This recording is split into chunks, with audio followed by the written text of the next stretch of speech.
All right, we are officially going. Anytime you have a question, feel free to put your hand up or unmute yourself and just ask it. That's probably the easiest way. Let's see. Okay. So, for those of you who don't know, Ryan was at the meeting, but the rest of you weren't. We had a pretty good success with our Adult League Summer Survey this year. For the graphs, you'll see it was 994 when we cut it off, but actually it ended up being over 1,000, like 1,030 or something responded. And it went out to a little over 3,000 people. So we got almost, a third of the response, which is way high. Last year we probably had 10, 11%. This year we had close to 30. So I think that's a good, gives us a good indication of what the people are thinking. Overwhelmingly men or women. I think it was like for every one man there was 3 women, but which is fine because most of the issues are women's related league, so that's good. But the first question we asked was, did you captain a summer men's or women's team? So we had 265 of our captains respond, which I thought was pretty good. We had close to, I think, 500, so we had almost half our captains fill out the survey, which is, I think, a good number. So this one talks about the last year the captains were required to complete the online test. Biggest question was, did they think the new webinar was better? And only 2 people said they'd rather take the test, which I thought it would be 0, but we had a couple. But out of 225, I'll take the 197 saying the webinar is better. So I think the webinar is a great way to reach our players. Definitely do it again next year. Some of the comments in the comments section of stuff they want to cover. They want a little more rules and stuff covered, so make it a little more detailed for them next year. But I think we're in the right direction with the webinar and getting rid of the test. Making our captains pay $5 and take a test was a little ridiculous. So I think we made the right move on that one. This question was more just about if they liked the new webpage. And, almost everybody said that they either liked it better or they were neutral. So no one found it more difficult. So I think, again, another step in the right direction. I'm a little nervous that the rumor is that USTA, if you've been on the new USTA or Midwest sites, I'm not a fan. At some point, I believe ours will be automatically converted into those. So that scares me a little bit. But there's not much we can do about that. Once it comes, we'll try to work with it and make sure it's as user-friendly as possible. It'll just be kind of frustrating that we just switched over to a new site and then they're going to get hit with another one, but nothing we can do. This was the question about if they felt that covered the right information on the webinar. Again, pretty much either neutral or positive. So I think most people were satisfied. Had a couple people who thought poor information was covered. I think those were probably the ones who want more specific rules, but can't cover every situation in the webinar, but we will try to cover as much as we can. So this just gives you a breakdown of the levels of who filled it out. As you can see, a big chunk of 3.0, 3.5s, which is not surprising since that's the majority of our, at least our women players, and since it was mostly women, so it's no real surprise there. That just gives you an idea of who filled it out. And again, like I mentioned earlier, the male and female aspect, nearly 3 to 1 male to female, which isn't surprising. But I'd like to get some more men answering the surveys. If anyone's ever got any ideas of how to get them to respond, feel free to let me know. I think the newsletter is a great way to get it out. I think that's why our responses went way up this year. So this was geared towards the women, and only the women could answer it, and then if they clicked no, it redirected them to somewhere else. So there's no way the men could fill it out and screw up the data. So again, mostly 40 and over people playing, which is surprising since I think our median age is over 40, even for the 18 and over leagues. So this one, as you know, last year we changed to the 1 singles 4 doubles format. So we wanted to see what their response was. The opinions I got from people during the year were positive for the 1-4. And I think the survey answers kind of echo that, what I thought was kind of funny was that there was actually a decent amount of people who voted for 1 singles 3 doubles, which I thought was a little weird. I don't know how we would have even done that, but Anna threw it on there. But you could see more than half of the people want to stick with the 1-4. I think it's positive. I think 1 helps you get that 9th player playing. 2, it's a struggle for the 40 and over women to get 2 singles players. We actually had quite a bit of men in the 40 and over comment section say that they wouldn't mind going to 1 singles 4 doubles. I don't know if we're ready to make that call, but something to think about. So this was the at-level minimum question. So this year, we made the requirement to have 4 at-level players on the roster by the registration deadline. The goal was to start getting more of a balanced play for at-level competition, particularly the 3-5, 4-0 women and 4-5. It's very watered down with play-up teams. I think this rule only cost 3 or 4 teams from signing up. But the problem is it's not necessarily stopping people from playing up because you only need them on the roster. They don't have to play. And so it's always the age-old question. Cut down on revenue by making the rule stricter, or leave it as is and make the competition less relevant. Because we definitely got a lot of comments saying, stop letting a 3-0 play first singles in a 3-5 match when there's other 3-5s playing. So basically the theory of stacking. And unfortunately, the first comment in the USTA question and answer document says that no district may create a rule that limits where a person can play.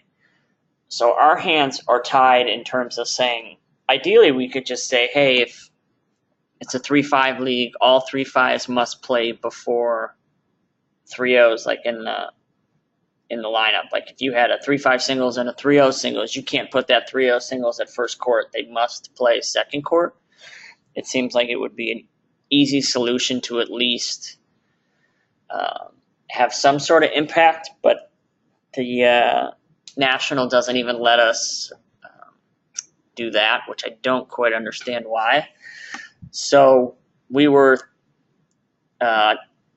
debating whether or not to make the rule stronger, make it 6 at level, 8 at level, make half your lineup at level. But in the end, the vast majority of the players say the competition was fine.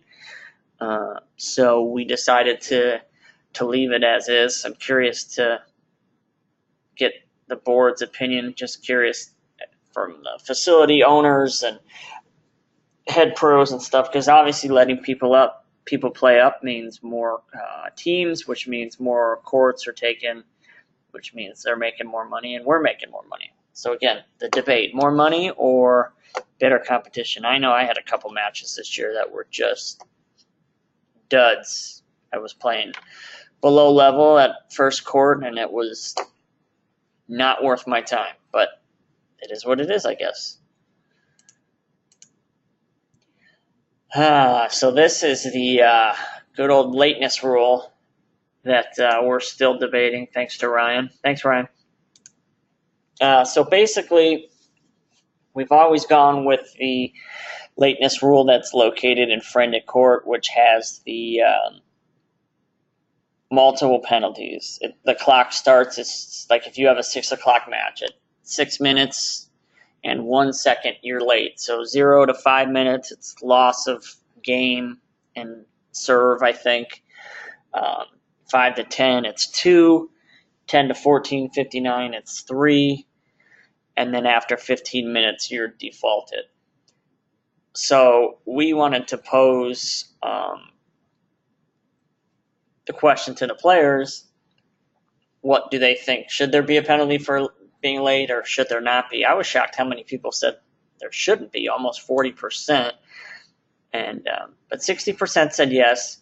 So then we asked them which one would they prefer, and it was pretty close. The majority of them just barely said use the lateness table. The other 49% said just default to court if they're 15 minutes late. So we,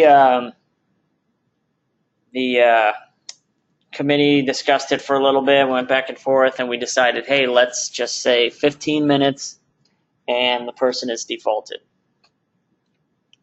So when we went to vote on it last night, Ryan did raise a good point and said, hey, the rule is written kind of basically says we don't care if you're 14 minutes and 59 seconds late. Nothing will happen to you, which is 100% true.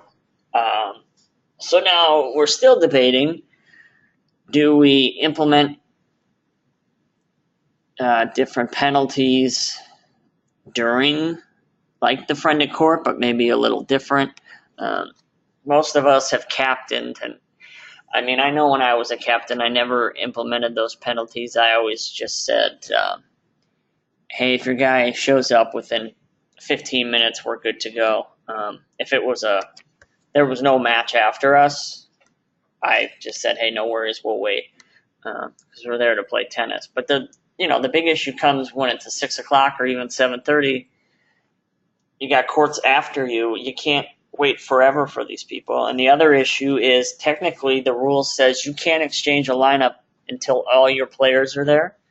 So theoretically, for a 6 o'clock match, if one person is late, no one is technically allowed to go on the court because you haven't exchanged lineups yet. Now, we know that most of us, if not all of us, just put the courts out and hope that the person's going to show up, trust the other captain. But you see from time to time a forfeit at first singles or first doubles because the person never showed up, and you're supposed to forfeit from the bottom up. So that's an issue as well. So maybe the pros and other people at the facilities guys might have some sort of solution that you're looking for, since it's impacting your members and your players. So any input would be appreciated before we make a final decision on what we're going to do. So this issue was, we kind of wanted to hit the qualifier matches.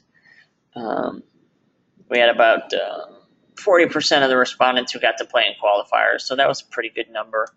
And did I miss one?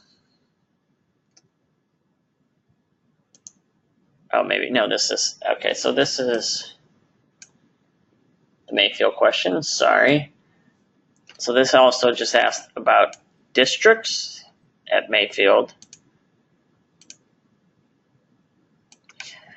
And then we asked them about the awards because we changed the awards. We kind of scaled the budget down a little bit. The winning players didn't get not personalized, but handbags or whatever they got in the past. We just gave them the banner. And most people seemed at least neutral with the awards, which is good. Most of the people who were disappointed, it was with sizes, and I can't say I don't blame them. So we've got to make sure next year we're going to get actual physical pieces of the clothing before we order it instead of trusting our vendor. Most people enjoyed Mayfield. It was good for us for districts. Having those 2 extra courts helped us stay on time.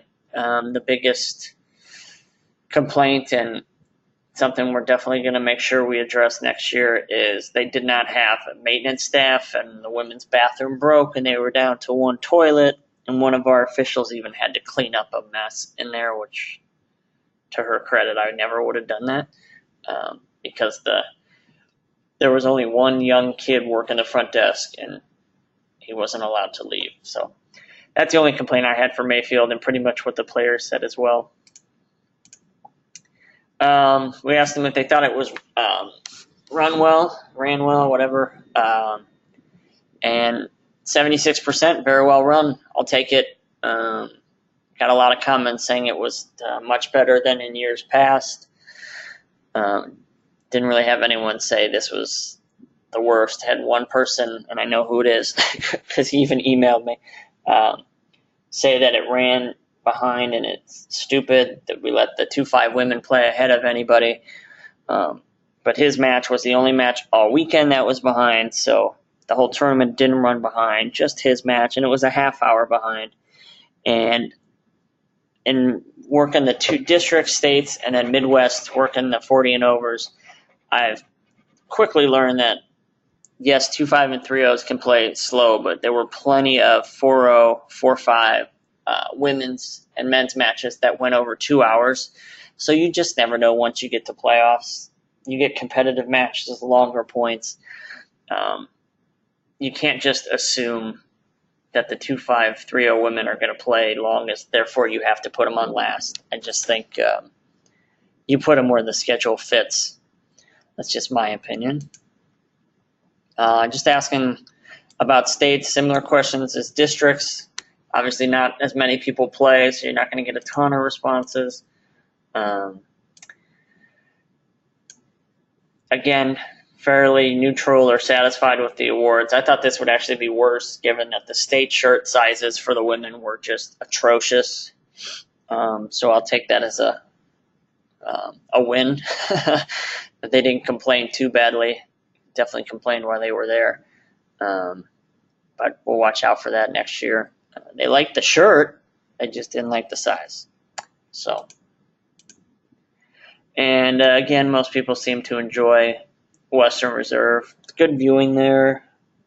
Big, player lounge area. I think it's a good place to have. Parking was the one issue, so if we go back there, we're just going to need them to maybe make a deal with the people across the street for spillover parking, because it did get a lot crowded in the middle of the day with a couple matches run long, so there's players there, then there's other players, and then there's players waiting to go on, so it got a little crowded.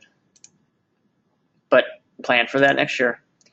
And again, pretty positive in terms of thinking things ran smoothly. We got a little behind on one of the days, but other than that, we were on time or ahead, so I'll take it. And then we asked the captains if their experience was better or neutral or worse. We asked the players as well, sorry. And it was a little bit of a range for that, but I think, 80+% said it was neutral or better. So I think as long as it's not getting worse, although these people would say it was worse, about,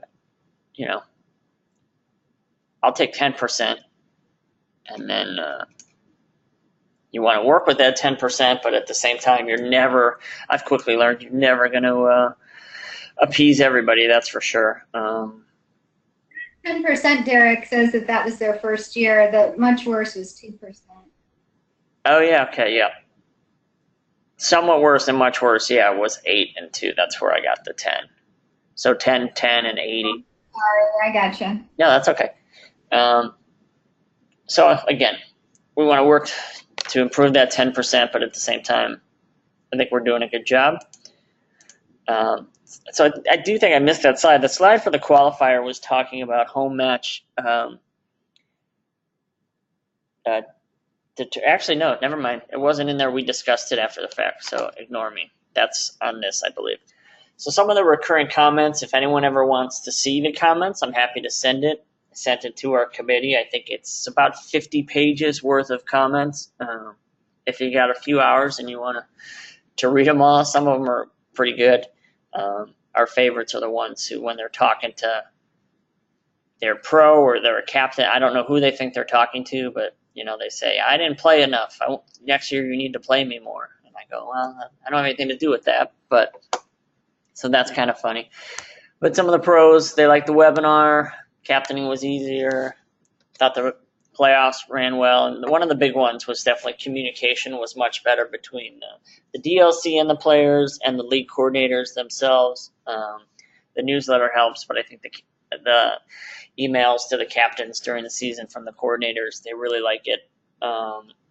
Some of the cons, we're going to get these every year, driving too far for matches, 9 o'clock matches, the self-rate system. Three things that are difficult to really do anything about. The driving too far is the double-edged sword. You say, hey, would you like more, a variety of opponents, which means you have to drive further, or would you like to play based on location? Majority say location, but then on the other side of that sword, people go, I'm tired of playing the same people over and over. Then you go, okay, so you're going to have to play a 50-minute match. You have to drive 50 minutes to Northridge. Well, I don't want to do that.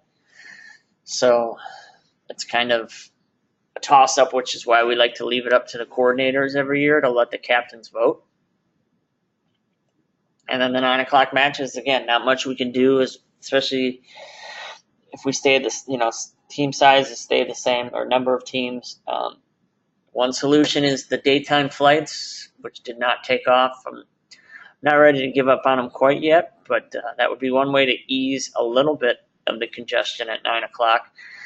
And the self-rate, the ratings thing I get, that's 90% of my complaints, and it's a little frustrating to always have to just be like, I don't have anything to do with that. Got to go to Midwest, and Midwest it's not going to do anything for you anyway. And again, the state shirts were too small. But some of the suggestions, again, it's the stacking, which we can't do much about. Can't eliminate the 9 p.m. matches. The one that we're working on changing this year is qualifier home teams should be based, I put merit, but as Ryan knows, it should be metrics, not random, as they've always done it in the past. I don't know who's aware, but the home teams were determined just based on sub-flight number and the year. So odd years went to the odd sub-flight winners. Those are the ones who got to host the home matches. This one, that just irks me. That doesn't make any sense to me. I feel like it's not too difficult to award it based on criteria. Best team based on the criteria gets to host the matches, especially when you consider 1 year your team could be in the odd flight and it's the even year to host. You go, okay, maybe next year, and then next year you get put in an odd flight, and it's, you just keep getting, or even whatever, just keeps getting reversed and you keep missing it, and that doesn't seem fair. Like I said, people mentioned 1 singles, 4 doubles for the men, something to consider. And to no surprise, people hate floaters. A lot of eliminate floaters. So Thomas and I actually did that this fall because the captains did not want floaters because we only had 9 weeks to work with. But what that meant was creating unbalanced schedules where some teams played 7 matches, other teams played 8 due to the buys and stuff. And I've gotten a lot of questions, comments, complaints about that, which is kind of annoying. But you can't to eliminate. They didn't want the floaters, but they didn't want that. So it's kind of like, again, the double-edged sword. You can't win.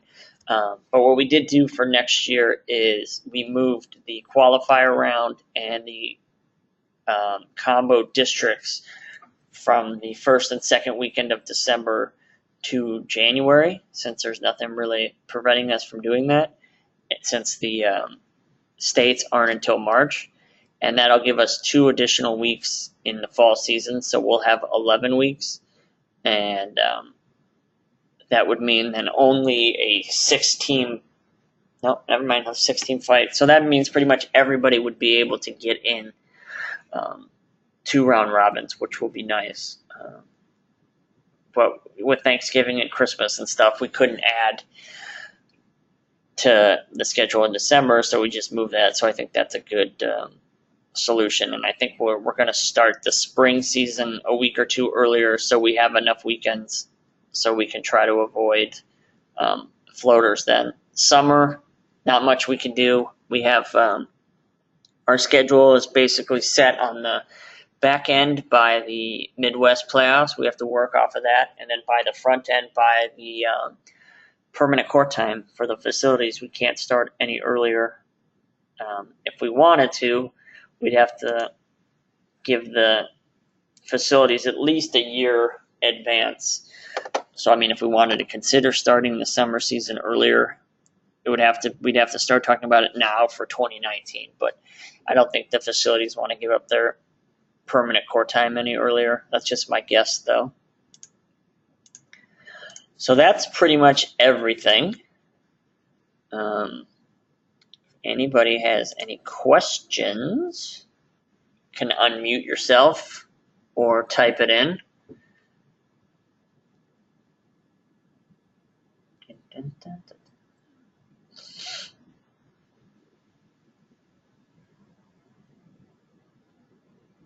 Doesn't look like anyone's got anything. Thank you, Derek. That was a great survey and great result. And then a lot of people responded. That's just terrific. Yeah, I think I was surprised that we got some good turnout. I think it's good that we keep going back to our players every year, since, you know, it's their league. We got to keep trying to improve and make sure that they're happy with what we're doing. And the comments were really favorable to the changes that the committee made, and I remember the committee debating them back and forth. So congrats to the committee for making those changes and trying to do something new and being recognized for doing that. That's awesome. No problem. Yeah, so I will, I guess I will download this and figure out how to send you the link, and then you can distribute it to the board. Yes, I will do that. Thank you, and thanks for doing it during your vacation. No problem. I worked all day anyway. Yeah, we appreciate it. Yep. All right. Have a good night, guys.